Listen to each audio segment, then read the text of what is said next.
Sodikin yang mengetahui Junaidi sedang di rumahnya langsung mengambil kesempatan tersebut untuk menjalankan aksinya. Sodikin di saat itu berniat merampas sepeda motor milik temannya tersebut yang dinilai punya harga jual yang lebih tinggi. Halo Sobat Pena, apa kabar hari ini? Assalamualaikum warahmatullahi wabarakatuh. Hari ini kita akan kembali membahas kejadian-kejadian mengerikan, kisah nyata yang terjadi di muka bumi ini. Sobat, sudah sepatutnya jika ingin menikah, seseorang mulai mempersiapkan diri secara matang, termasuk uang untuk biaya pernikahan. Namun, jangan sampai kebutuhan uang yang mendesak, malah membuat akal sehat jadi tidak berjalan.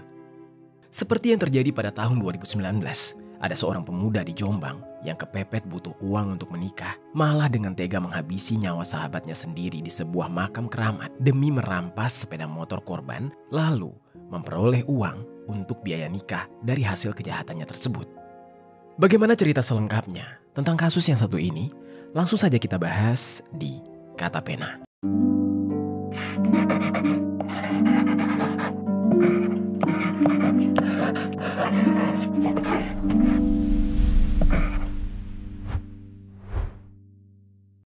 Sesosok jasad pria ditemukan di area pemakaman keramat di Jombang, Jawa Timur kemarin sore. Diduga jasad tersebut adalah korban karena ditemukan luka tusuk tubuhnya. Sebelum kita mulai ke ceritanya, jangan lupa untuk subscribe channel ini dan bagikan video ini ke teman-teman kalian. Cerita ini dibuat berdasarkan berita yang sudah beredar dan diterbitkan oleh beberapa media publik yang aku sajikan dan aku rangkum dalam bentuk alur cerita. Kita mulai ceritanya. Cinta memang menjadi elemen penting dalam kehidupan. Namun jika dengan cinta saja rasanya belum cukup untuk menjalani kehidupan tersebut, jangankan untuk memenuhi kebutuhan hidup sehari-hari dalam berumah tangga, bahkan untuk mempersiapkan pernikahan sebelum hidup bersama juga tidak bisa hanya bermodalkan cinta. Di Jombang, tepatnya di Dusun Ngentak, Desa Sukosari, Jogoroto, ada seorang pemuda kelahiran 5 Juni tahun 1995 yang mana pada saat itu usianya baru saja menginjak 23 tahun. Dia bernama Sodikin. Dia sudah sangat ngebet ingin menikah, mempersunting sang pujaan hati yang tidak disebutkan identitasnya. Tidak main-main, bahkan mereka sudah menetapkan tanggal untuk menikah. Bayangkan saja sobat, uangnya belum ada, tapi tanggal menikahnya sudah ada. Rencananya mereka di saat itu akan menikah di kantor urusan agama Sumobito pada hari Selasa tanggal 21 Agustus tahun 2018. Dan sehari sebelum menikah, tepatnya pada hari Senin tanggal 20 Agustus tahun 2018, mereka juga berencana ingin melakukan pranikah di kantor urusan agama yang ada di Sumobito tersebut.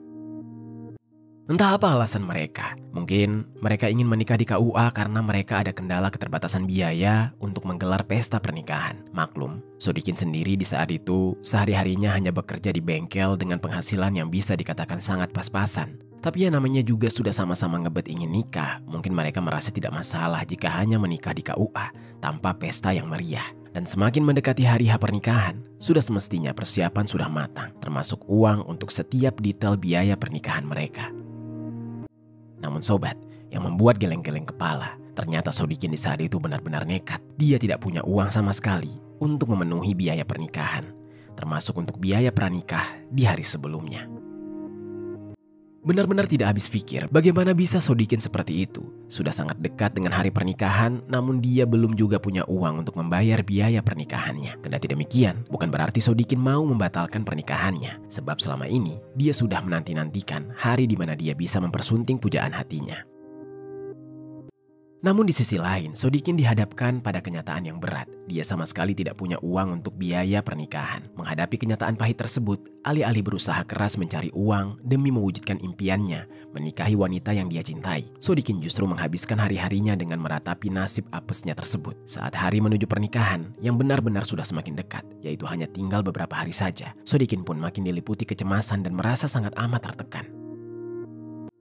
Yang mana akibatnya, Sodikin jadi semakin tidak bisa berpikir jernih. Di dalam pikirannya yang kacau dengan persiapan pernikahan dan juga memikirkan biaya yang belum ada, Sodikin akhirnya mulai berpikir liar. Dia di saat itu berencana ingin melakukan berbagai cara, menghalalkan apapun juga untuk bisa mendapatkan uang, meski harus melakukan tindakan kriminal sekalipun. Pada akhirnya, Sodikin memutuskan untuk nekat menempuh jalur kriminal sebagai jalan pintas untuk bisa mendapatkan uang. Yang mana rencananya Sodikin akan merampas barang berharga milik orang lain, lalu kemudian dia jual ke penadah agar bisa mendapatkan uang untuk membayar biaya pernikahannya. Tidak perlu berpikir lama untuk menentukan target dari aksinya. Tidak lain Sodikin malah menargetkan teman dekatnya sendiri. Temannya itu merupakan seorang pemuda yang bernama Junaidi. Usianya 4 tahun lebih muda dari Sodikin, yaitu masih berusia 19 tahun. Junaidi merupakan anak terakhir dari 3 bersaudara yang mana orang tuanya berprofesi sebagai petani. Orang tuanya bernama Aisyah yang berusia 47 tahun dan Marsudi yang berusia 54 tahun. Di usianya yang terbilang masih sangat muda, Junaidi di saat itu sudah bekerja untuk memenuhi kebutuhan hidupnya sendiri, sekaligus berupaya membantu perekonomian keluarganya. Junaidi saat itu diketahui bekerja sebagai buruh pabrik kayu di Lamongan. Karena tempat kerjanya yang jauh, Junaidi pulang ke Jombang hanya sekali saja dalam sepekan.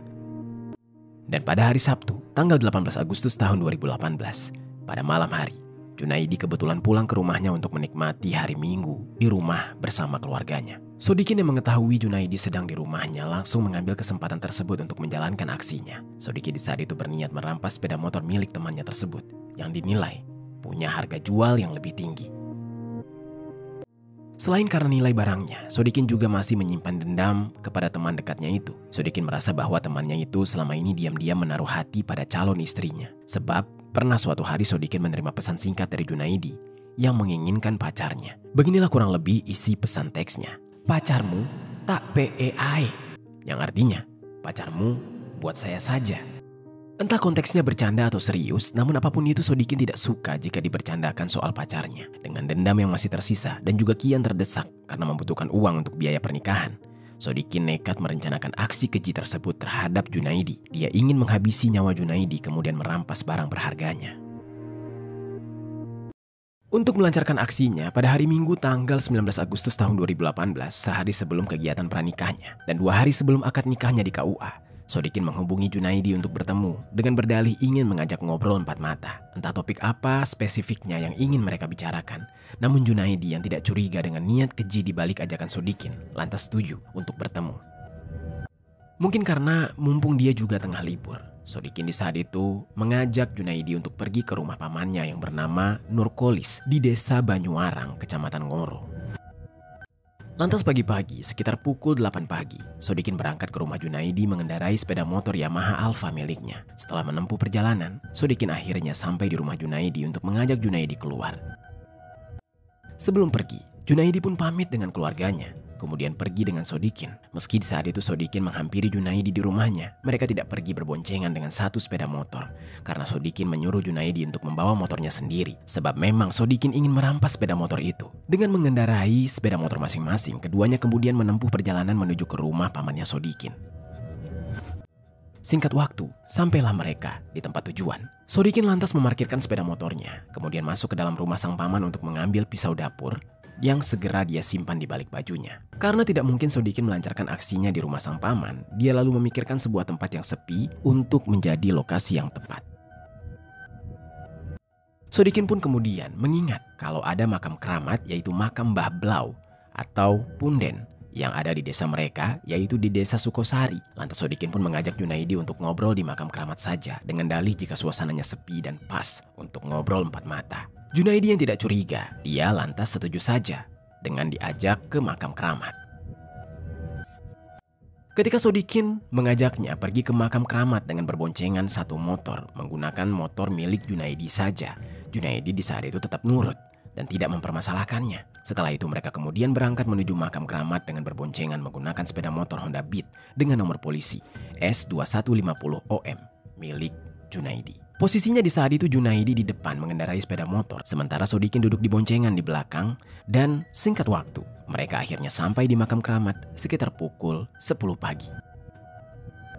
Sebenarnya obrolan mereka hanyalah basa-basi dari Sodikin semata. Namun Junaidi yang tidak mengetahui rencana Sodikin justru serius menanggapi obrolan tersebut. Di tengah obrolan mereka, Junaidi yang merasa gerah karena cuaca panas tiba-tiba melepas kaosnya sambil sesekali sibuk memainkan handphone. Saat melihat Junaidi memainkan handphone, Sodikin jadi makin tergiur dengan barang berharga milik Junaidi. Sodikin yang semakin tidak sabar lantas memutuskan untuk segera melancarkan aksinya. Sodikin mengeluarkan sebilah pisau yang sedari tadi dia sembunyikan di balik bajunya. Dan langsung dia tancapkan pisau itu dengan sangat brutal ke arah perut Junaidi. Junaidi yang tidak tahu apa-apa, dia kaget. Perutnya lantas bolong, mengalirkan cairan merah yang semakin lama semakin mengalir deras. Tidak puas sampai di situ, dengan cepat Sodikin kembali melancarkan serangan yang lebih membabi buta lagi. Sodikin saat itu menghujamkan pisaunya ke arah dada dan punggung Junaidi yang seketika menciptakan lubang lainnya di tubuh Junaidi. Junaidi yang menerima serangan mendadak dari Sodikin tidak berusaha melawan, sebab Junaidi berpikir jika melawan itu akan sia-sia. Terlebih Sodikin membawa senjata tajam, dan oleh sebab itu Junaidi memutuskan untuk menyelamatkan diri dengan berusaha melarikan diri. Namun Sodikin yang sudah kesetanan tentu tidak mengizinkan Junaidi lolos begitu saja. Sodikin di saat itu berhasil menghentikan langkah Junaidi yang hendak melarikan diri dengan meraih kaki Junaidi. Karena kakinya dipegangi, Sodikin jadi oleng, kemudian terjatuh. Sodikin yang sudah dikuasai emosi kembali menghujamkan pisau di tangannya ke tubuh Junaidi dengan bertubi-tubi, bahkan sampai pisaunya bengkok. Akibat serangan yang sangat brutal, Junaidi tidak bisa lagi bertahan. Junaidi lantas meregang nyawa dengan cairan merah yang mengenang di sekitar tubuhnya. Begitu melihat Junaidi yang tidak lagi bergerak, Sodikin yang panik hendak segera bergegas melarikan diri sebelum ada orang yang memergokinya. Namun sebelum kabur, Sodikin mengambil handphone milik Junaidi, lalu melarikan diri dengan menggunakan sepeda motor Honda Beat bernomor polisi S2150OM milik Junaidi. Sementara itu, Junaidi yang sudah meregang nyawa ditinggalkan begitu saja di dalam kondisi yang mengenaskan, dengan tubuhnya yang masih bersimbah cairan merah. Karena Sodikin segera membutuhkan uang, sepeda motor milik Junaidi langsung dia jual ke penadah yang bernama Sutrisno seharga 1,5 juta rupiah. Handphone Junaidi juga dijual oleh Sodikin ke pasar Mojo Agung dengan harga 500.000 rupiah. Sehingga dengan demikian, saat itu Sodikin berhasil mengantongi uang sebesar 2 juta rupiah yang akan dia pakai untuk kebutuhan pernikahannya. Benar-benar sadis, nyawa seseorang hanya ditukar dengan 2 juta rupiah saja. Sementara itu di tengah hari bolong, sekitar pukul 12 siang, ada dua orang pemuda berusia 20 tahun yang bernama Angga dan juga Mufid yang sedang berada di area makam keramat di desa Sukosari tersebut. Entah apa tujuan mereka di saat itu, entah untuk berziarah atau karena ada alasan lain. Awalnya, di saat baru datang, mereka belum menyadari apapun. Semuanya terasa biasa saja, suasana sunyi dan sakral menyelimuti tempat tersebut.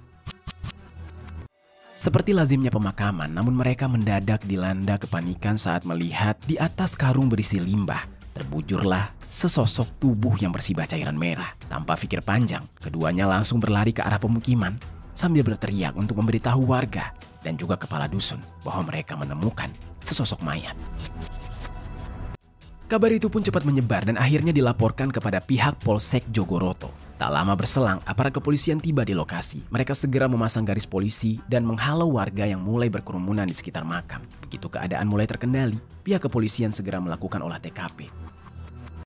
Di TKP, polisi menemukan jika korban sudah dalam kondisi tewas dan benar-benar mengenaskan. Terdapat luka menganga, bekas hujaman senjata tajam di dadanya, bagian perut dan punggungnya juga bolong. Yang mana senjata tajam yang digunakan untuk menghabisi nyawa korban juga berada di lokasi kejadian. Dari hasil pemeriksaan sementara, polisi menduga jika korban dihabisi karena dirampok sebab barang-barang berharga milik korban semuanya raib. Saat itu, warga sekitar makam keramat pun mengaku tidak mengenal korban ini siapa. Selain itu tidak ada bukti yang mengungkap identitas dari korban, sehingga jenazah korban kemudian dievakuasi ke RSUD Kabupaten Jombang untuk kemudian dilakukan proses otopsi guna mengidentifikasi identitas korban secara pasti, sekaligus mengetahui penyebab pasti dari kematiannya. Dari hasil otopsi diketahui ada 6 luka hujaman senjata tajam yang ditemukan di tubuh korban. Masing-masing ada 2 di dada, 2 di perut, dan 2 di punggung. Luka-luka tersebut bukan hanya menyakitkan, tapi juga sangat mematikan. Salah satu hujamannya bahkan menembus organ vital, menyebabkan korban kehabisan banyak cairan merah dalam waktu singkat. Dan dari pola luka dan dalamnya hujaman senjata tajam, tim forensik menyimpulkan bahwa serangan itu dilakukan secara brutal dan tanpa ampun. Dari pemeriksaan yang dilakukan, polisi juga berhasil mengungkap identitas korban setelah polisi berhasil mengidentifikasi dengan alat pemindai sidik jari yang terintegrasi dengan data kependudukan, yaitu Mobile Automated Multi-Biometric Identification System atau MEMBIS. Korban teridentifikasi sebagai Junaidi, pemuda berusia 19 tahun asal dusun Plemahan, Desa Banyuarang, Kecamatan Ngoro, Jombang. Sementara itu, di waktu yang hampir bersamaan, kabar penemuan jasad Junaidi mulai menyebar luas di media sosial. Informasi tersebut pun akhirnya sampai ke telinga kedua orang tua Junaidi, terutama sang ibu, Aisyah. Meski ciri-ciri tubuh jenazah tersebut sangat mirip dengan anaknya, Aisyah belum mau mempercayai kenyataan pahit ini sampai saat pihak kepolisian datang dan memberikan fakta bahwa jenazah tersebut benar anak mereka. Mendengar kabar itu, Aisyah langsung merasa lemas dan terpukul. Lalu setelah beberapa saat, dia menenangkan diri. Dia pun bersedia memberikan keterangan. Aisyah mengungkapkan jika anaknya terakhir keluar bersama temannya yang bernama Sodikin. Berdasarkan dari keterangan itulah, polisi segera memburu orang yang terakhir kali bertemu dengan korban. Dan tidak butuh waktu yang lama. Pada Minggu malam sekitar pukul 19.30, Sodikin pun ditangkap di kediamannya di Dusun Ngentak, Desa Sukosari, Kecamatan Jogoroto, Kabupaten Jombang, setelah pulang dari menjual barang-barang hasil rampasannya. Saat hendak ditangkap, Sodikin di saat itu berusaha melawan sehingga dia harus diberikan tindakan tegas terukur di bagian betisnya dengan peluru timah panas. Dari sikap Sodikin yang menghindari petugas, polisi semakin yakin jika memang benar dialah pelakunya. Dan ternyata benar saja, Sodikin tidak bisa mengelak. Dia langsung mengakui perbuatannya setelah didesak oleh pihak kepolisian. Sodikin kemudian digiring ke kantor polisi untuk diinterogasi dan diperiksa lebih lanjut. Saat ditangkap, uang hasil penjualan sepeda motor dan handphone korban masih utuh di kantongnya. Polisi juga berhasil menemukan sepeda motor dan handphone korban yang sudah ada di tangan penadah. Kepada pihak kepolisian, Sodikin mengaku nekat melakukan aksi keji tersebut karena terdesak kebutuhan biaya pernikahan yang akan segera digelar dalam 2 hari lagi. Dia mengincar korban yang merupakan temannya sendiri karena mengetahui korban memiliki barang-barang berharga yang bisa dia jual. Niat jahat itu muncul dan dia merencanakan untuk menghabisi nyawa korban demi bisa menguasai barang-barang tersebut. Tidak hanya soal uang, Sodikin juga mengungkap bahwa dia menyimpan rasa cemburu dan sakit hati karena korban pernah mengirim pesan yang membuat dia tersinggung, yaitu meminta pacarnya. Akibat dari perbuatannya, impian Sodikin untuk menikahi sang pujaan hati yang tinggal selangkah lagi harus kandas. Dia tidak lagi bisa mewujudkan rencana bahagianya karena harus mempertanggungjawabkan tindakan kejinya di hadapan hukum.